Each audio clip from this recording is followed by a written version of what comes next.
It's been 2 years, and the Nagascus program has serviced the villages of Santa Rita, Barrigada, and Jontnia. According to Sinahanya Vice Mayor Robert Hoffman, earlier this year with the government's financial crisis, some $5.5 million were taken from this funding. But just last month, Senator Roy Respicio introduced Bill 290, which would appropriate $475,000 from the Recycling Revolving Fund to the Mayor's Council of Guam to continue the island-wide cleanup of white goods, abandoned vehicles, scrap metals, and hazardous materials. Is $475,000 enough?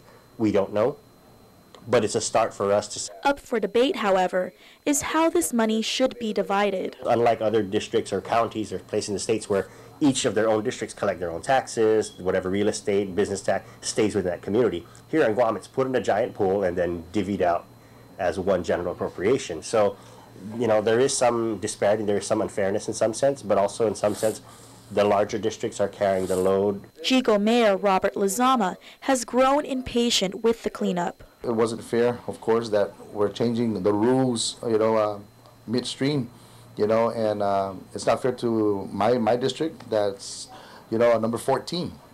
I was looking forward, of course, for Jigo's time to be serviced with this abandoned vehicle collection. And with that, if they take that $400-some thousand, is that also going to cover the 3 districts that already has been serviced with this abandoned vehicle?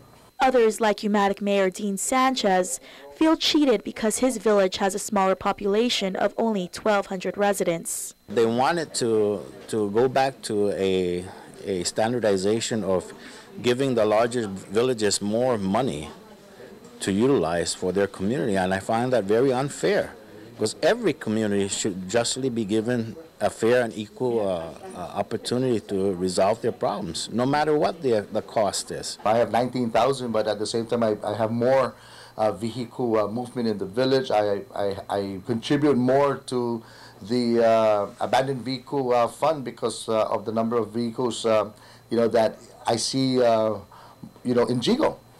So I think that we should be given more funding based on that numbers of vehicles that are from Jigo, or those families, operators that live in the village of Jigo. Hoffman proposes that each village be allowed to collect its own taxes. Sinahanya the same way. We have a high median income. I think whatever we pay in a portion should come back to the community, because we pay such a high rate of taxes. We really should be able to get services without having to demand it or beg for it from the other districts.